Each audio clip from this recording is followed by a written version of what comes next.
Avec les blessures de Chris Hill et d'André Riddick, les Spirou se devaient d'assurer face à leur dauphin au classement. Les Okapis prennent la défense Carolo à froid et mènent 4-9. Très vite, les Sambriens reprennent le contrôle du match. Gomis est bien présent et s'infiltre dans la raquette.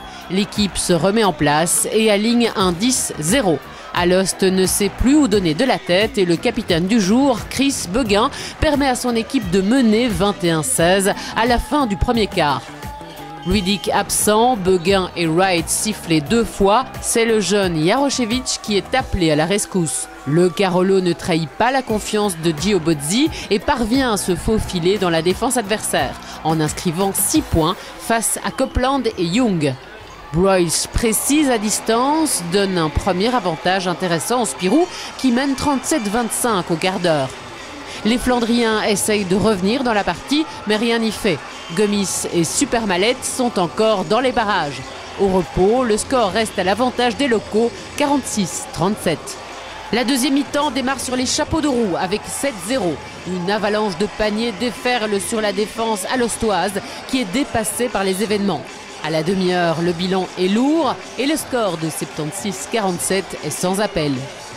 Les Spirou continuent sur leur lancée dans le dernier quart et plus rien ne peut les arrêter. Avec une avance de 30 points, Gio Bozzi fait tourner son effectif et aligne les 4 jeunes Belges du noyau pour la dernière minute de jeu.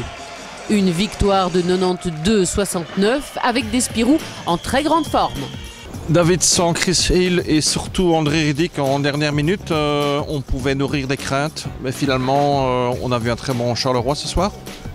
Bon, on a vu un très bon Charleroi, oui, des craintes, encore une fois, on en a toujours quand on a des blessés. Maintenant, l'histoire a montré aussi que justement ceux qui restent là et qui sont sur le terrain ont envie toujours de prouver un peu plus pour l'équipe. Ça s'est vu ce soir, si on regarde un petit peu la feuille des stades, il n'y a pas de joueurs qui sont passés à côté de leur match. En une soirée, l'équipe a retrouvé justement cette confiance pour avant un mois de mars qui sera très chargé.